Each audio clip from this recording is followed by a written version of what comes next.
we're back in the shed, and although we are not doing a tuning video, it is a Wednesday, so I figured little old granddad for Whiskey Wednesday never hurt.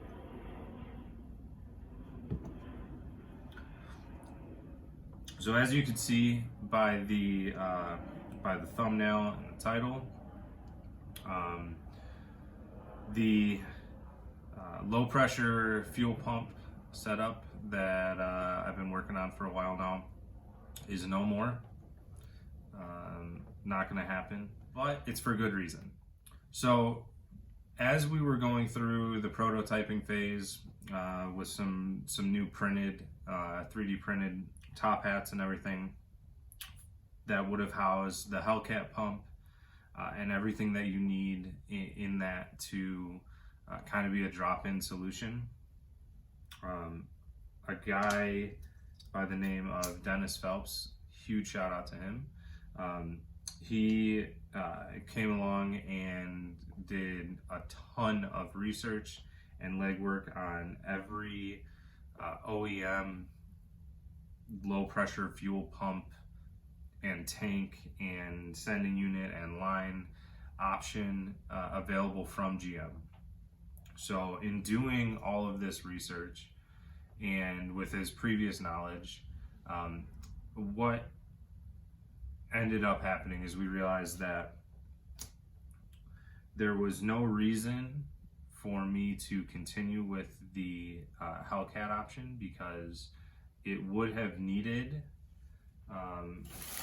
these two pieces still, which we'll get into more in a little bit, and wouldn't have been any easier of a drop-in type of solution, and wouldn't have been cost effective either compared to just off-the-shelf OE GM parts.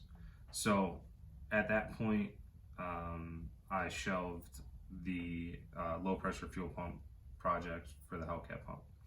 No big deal. I'm not sad about it. There's plenty of other things, projects that I can spend time on now that I think are going to be a lot more beneficial. So I can't remember who I saw say it. I think it was Mark Cuban at one point, but he was talking about how sometimes the most important products for a company are the ones that they decide not to make. So he went on to just talk about the fact that, you know, a lot of people just get stuck on thinking that their idea is the best idea ever, and of course it's what they need to do and it's going to work, and they kind of put blinders on, and even if it's an unnecessary part that should never be made or an unnecessary product that should never be made, they just keep going forward and forward and forward until they completely fail. So you know, that's something that really resonated with me. So I vowed kind of never to do that and try to always stay as objective as possible. I still think it was a great start and a great idea to be able to have a drop-in solution that was truly just a drop-in to the stock basket type of thing. But it's just not it's not a viable option because of the way that all of these cars are set up. So with that said, I would like to get into more of what I have here and what the correct setups are, because there really are some correct and what we've all been basically running incorrect setups for upgrading the low pressure fuel pump. So before I get into that, man, that's just killer for like a $30 bottle, OGD 114, fantastic. All right, so what do we have here? So I just got back from Florida. Much needed warm weather that we don't have yet here in Ohio. And all this stuff was at my door. So what is this stuff? So what we have firstly is a sending unit for the passive side of the fuel tank, or the saddle side, the driver side, basically the side of the tank that is not directly driven from the fuel pump itself. Okay, so we have the new sending unit here. Just put that there. And then secondly, we have the line set.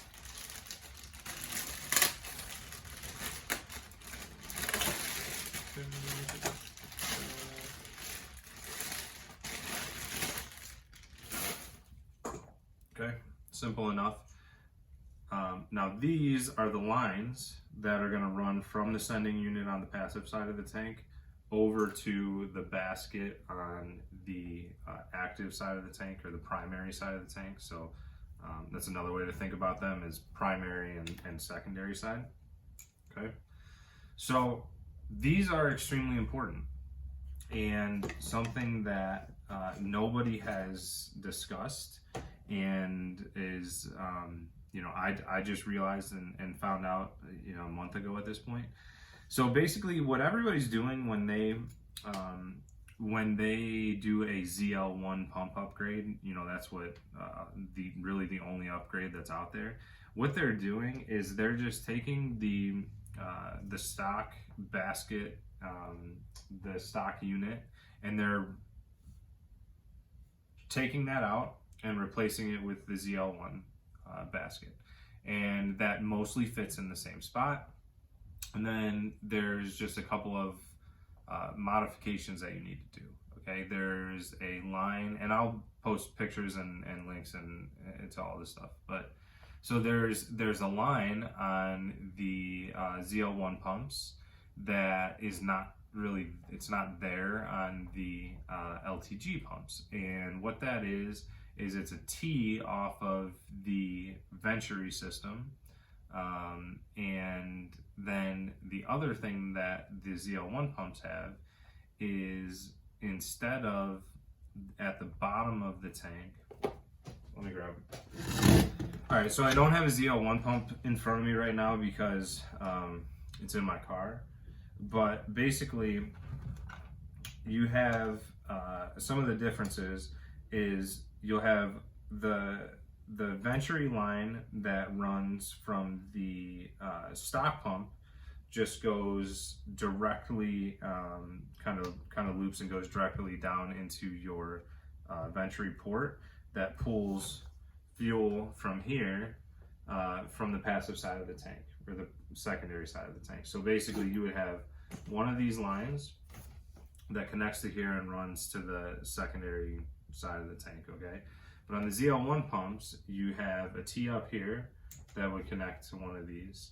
And at the bottom here, it's a totally different fitting, and it's actually just a filter sock, a sock style filter that sits out here and pulls from directly within the primary side, but outside of the basket itself, or the bucket itself, okay?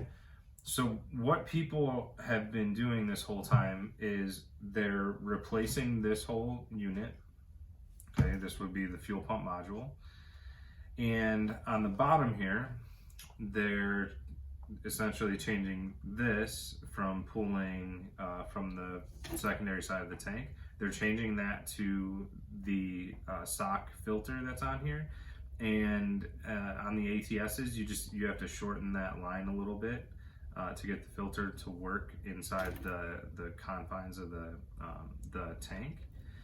But then there's a secondary port up here, and that port is where they're moving the line, the Venturi line from the passive side of the tank, trying to connect it up here.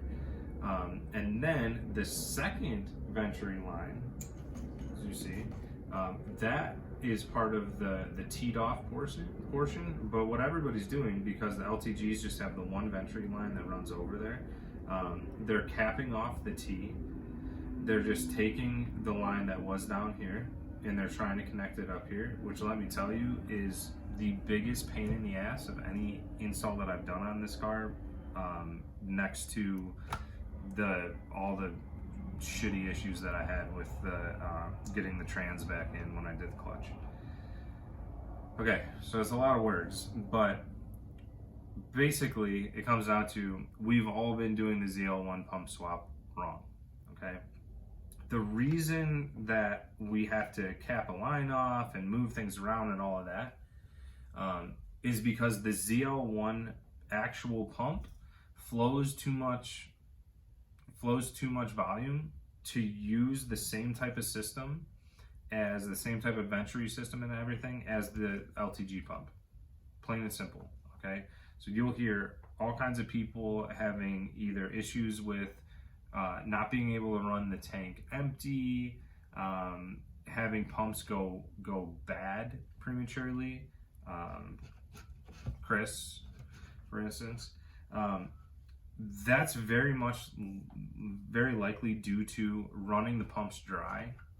As far as the pumps going bad too quickly, running the pumps dry because they were not meant to pull fuel the same way as the LTG pumps. Reason being, they will drain this bucket faster than it can pull enough fuel from the other side of the tank to keep everything filled and kosher. So we're not going to do that anymore. We're not going to do it wrong anymore. So what do we have to do instead?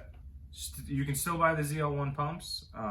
They're like between 130, 150 bucks. Still super inexpensive.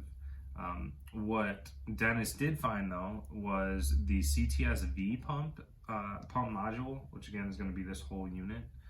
The CTS-V pump module is actually higher flowing even than the ZL1, and that's because it uses a 500 kPa regulator instead of 450, so it can run a higher sustained pressure to the rail. So what you're going to want to do is either buy the ZL1 or CTS-V pump ideally. A similar price for the CTS-V one, or if you already have one, great.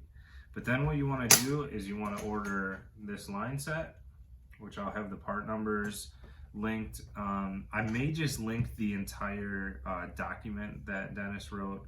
I recently turned that into a PDF and am hosting it on my Google Drive, so I'll probably just have a link to that. But again, you'll want to now order the new line set and the sending unit for the secondary side of the tank. Okay, so highly recommend anybody running a ZL1 pump right now to do it correctly. You need these two items. You need to install them. That's all there is to it. Plain and simple. Especially if you're having any issues with not being able to run the car all the way to empty, all that kind of stuff, get the line set, get the sending unit. I think altogether, the line set is like 50 bucks and this is 70 or something. It's like 150, 130, 150 bucks shipped. To do it all right and have everything run perfectly and the way it was meant to be. So please, everyone, go do that. Now, still, you might be going, okay, but the ZL1 pump, the CTS-V pump flows like, let's say 250, 260 liter per hour. That's still not a ton. What do we do for bigger power? That's why we wanted a hellcat pump that flows, the 525, even the 450, something like that. That is where this box comes in. Okay, so lucky for us, Deechworks has an actual correctly done drop-in solution for the ZL1 module. Okay, so why would I need to put anything together for the hellcat to shoehorn it into a custom solution when I already still need this line set and this sending unit and the ZL1 module, all that, right? So instead of doing that, Deechworks has already done the legwork for us. So this whole setup is about I think it's like 550 bucks, which is not, it's a good chunk of change. But if you're going for the power level past what the CTSV and the ZL1 pumps can support, which I would say is in the 550 wheel horsepower range on E85. You know, if you run a blend and you have a big enough turbo that you can do that, you know, 600 it should be doable just on the ZL1 or CTSV pump. But if you do want to go above that, you'll want to order this this Beachworks pump. So this is a brushless 440 is what they're called. This will essentially double the flow of the ZL1 pump just out of the box and provide upwards of 700 wheel horsepower on E85, full E85. So if you're one of those guys who's going for, you know, more than 550 horsepower, you want to run E85, go ahead and get the Beachworks pump because it drops directly into the ZL1 style basket. So in opening this, what we're going to find is the pump itself. Great. And then we should also find a controller. So the controller, it actually, damn, it's crazy how small this pump is, okay? So here you go. This thing, I mean, this thing is tiny. That's nutty. So this will flow 440 liter per hour at a normal operating voltage, but you can also get, if 700 horsepower on E85 isn't enough for you, they do sell another module that is like a booster pump that will up that voltage into the 20 volt range, which is pretty crazy, and that will flow something like 600 liter per hour. It's something out of control. Basically 1,000 horsepower capable pump out of this little guy. So packaging is fantastic as always. I've gotten lots of stuff from Beachworks. I've always been really pleased with them. So I'm not going to take this whole thing out, but basically the other thing that comes with this is this little module box. So when I install this, I'll detail where I end up mounting this and stuff. I'll find a good place for it. But this is going to convert the so brushless pumps take a digital signal, and what we're sending to our normal pump through our fuel pump control module, or FSCM, FPCM, is a analog signal. So what this is going to do is convert that signal. It's going to allow us to still tune this pump pressure and duty cycle and everything based on the FPCM, but it's going to convert that for us. So this is truly a drop-in tunable solution up to, you know, 1,000 wheel horsepower on a single pump. It's truly that solution for about 550 bucks. There's no reason for me to do anything else. I mean, this is, I'll be detailing all of the testing and everything, but there was clearly no reason for me to go further. So just to recap real quick, again, what you'll need to upgrade: you will need a fuel pump module. You can go with the ZL1 or the CTSV. This goes for ATSs and Camaros. So you'll either want to upgrade to the ZL1 or ATSV pump module. That's going to cost you between 135 and 160 bucks, depending on time of day and what site it is. Okay, so fuel pump module. You will need the sending unit for the passive side or secondary side of the tank. that's going to be another 70 bucks or so. And then you will need the line set that connects the two. Okay, and that's 45 bucks. That will get you up into the 550 wheel horsepower range on E85, more on 93, but you got to start playing the turbo game there to make sure with our compression that you're running a low enough boost to not need the knock protection of E85. Okay, then if you want to go a step further, the big builds, go to Deechworks website, get the brushless 440. There is one specifically for the Camaro that comes with the correct controller and everything necessary to work with our fuel pump control module, and that'll go 700 plus up to 1,000 if you want to go there. All right, so yeah, that's what I got. I'll link everything in the description. Please read all of that. If somehow there's more information that you need that's not in that document, which I highly doubt, feel free to message me, Gibspeed Automotive Solutions on Facebook or Instagram.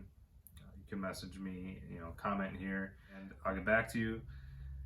Really excited about this. I'll be throwing this stuff in my car. The only thing that sucks is if you've already done the install, you're gonna have to drop the tank again and do the rest of this. You can, and I may look at cutting a second trap door and trying to do the whole thing from the top and doing a trim kit and doing like a cover plate for each side. I guess it might be a little easier, a little less time consuming, but dropping the tank's not bad either. So we'll see what happens. So yeah, that's what I got. In closing, I just want to reiterate, I got a lot more coming down the pike, and I'm not at all sad that this thing had to get shelved. Shit happens and you roll with it, and this is gonna free up a lot of time to do a lot of other cool things. So stay tuned. Cheers, guys.